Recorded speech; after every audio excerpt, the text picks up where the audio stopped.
I am a young Norfolk creative. I am a Norfolk Young Creative. I am a Norfolk Young Creative. I'm a Norfolk Young Creative. I am a producer, composer and pianist. I am an artist, curator and facilitator. I'm an illustrator and printmaker. I'm a digital communications assistant at Norwich Theatre, a film programmer at Film East and a bookstagrammer. We want to tell you a little bit more about creativity and young people and why you should listen to us. Creativity stands to transform the way we work, educate and live our lives. In 2018, the creative sector contributed over £111 billion to the UK economy and is bigger than the automotive industries, oil and gas, sciences and aerospace combined. The UK is expected to need 1.2 million digital creatively skilled people by 2022. We currently have just 24,000 people employed in this sector of Norfolk and Suffolk. Over 70% of under-16s in the east of England want to engage in creative activities, but lack the resources to do so.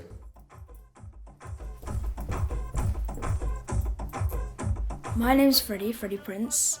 Me, my siblings and my mum we like to dance. My name's Felix and I really like instruments and pianos and guitars. Creativity is really fun. You get to be really imaginative on what you get to do and it's something you can really enjoy. I would like to see more of places where I can learn more creative skills. And I would also like more places where I can show my creative skills and share it. I enjoy being creative because I know there's a various amount of things that I can do and I can still improve on. So there's so many varieties of things I can enjoy on.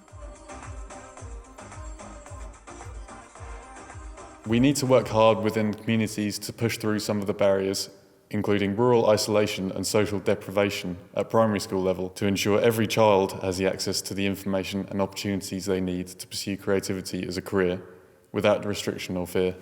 There are around 160 languages spoken in Norfolk, and English is not the first language of over 12,000 school children in the county.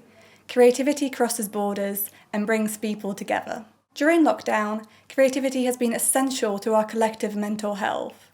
In a survey by Creative Arts East, 68% of young people aged 16 to 25 said that they've experienced loneliness some of the time, often or all of the time.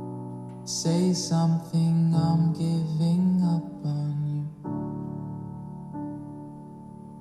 you. I've been dancing since I was about 2.5, and I'm now 15. It's been a long time. I genuinely don't know what I would be without it because it makes up who I am.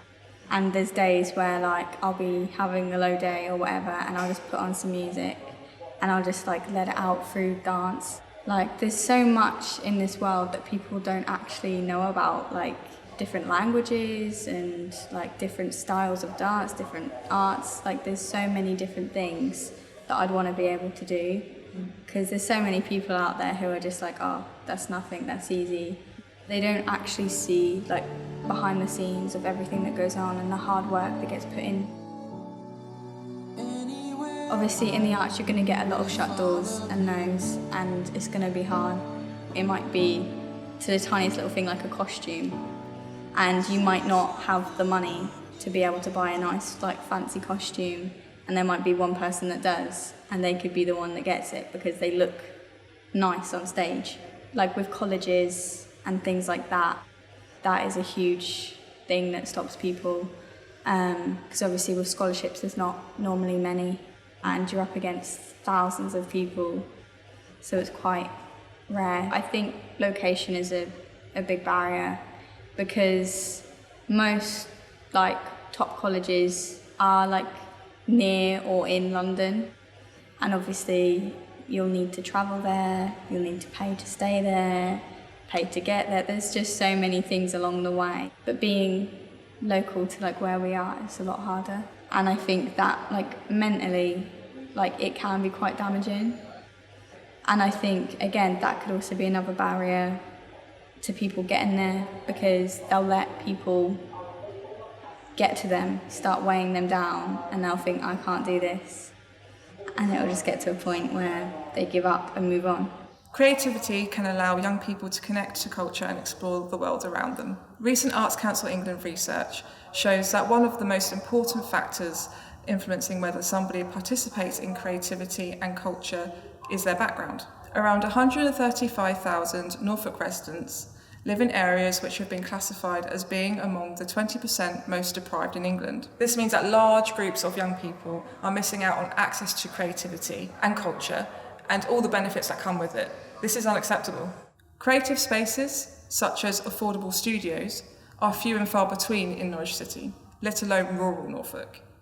Studio spaces are the catalyst for creatives to not only develop, but to connect and collaborate with like-minded people. It is important that the right funding is given to the right creative voices so they can continue to grow their communities and gain understanding from a range of cultural experiences.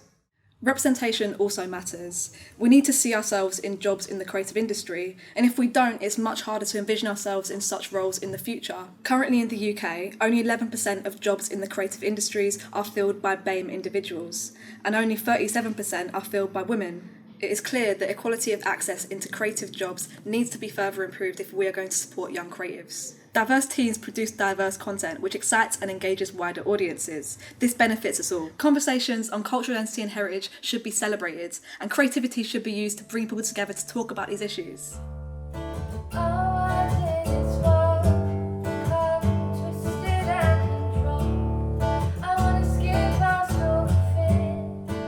I would love to be in a creative career. I've wanted to be a singer all my life, and if I could do something with this, so helping people that want to make music and make their own, that would be amazing. Being a young person and wanting to be creative, you have to have money to be creative, which means I have to have a job. So like today, I'll be here, rush off to work so that I can afford to come back next week.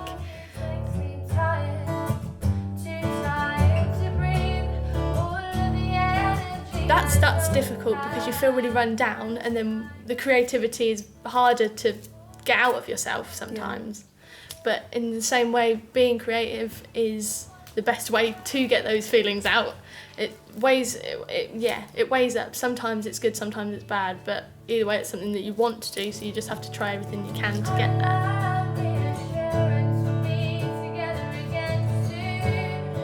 Mostly it's being able to find a place that will have us, and there's not many other places that will have young people come into their premises, pay rent, so that they can use the facilities just to be there. It would be amazing to have more places that want to have us and will allow us to be creative, because it's all we need is somewhere to go, essentially. Yeah, it's so important. I didn't join this project until 2019.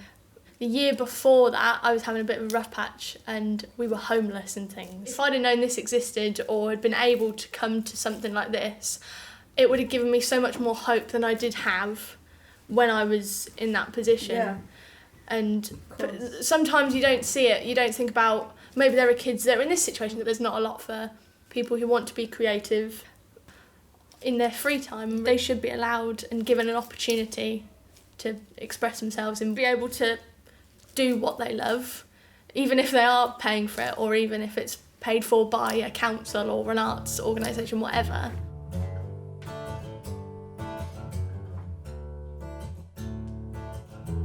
We need you to champion young creative careers. We need you to actively listen to communities. We need you to work more inclusively. Because together we stand to make a real positive change to every element of young people's lives in Norfolk. Listen to us. Listen to us. Listen to us. Listen to us, and let's make things better together. And let's make things better together.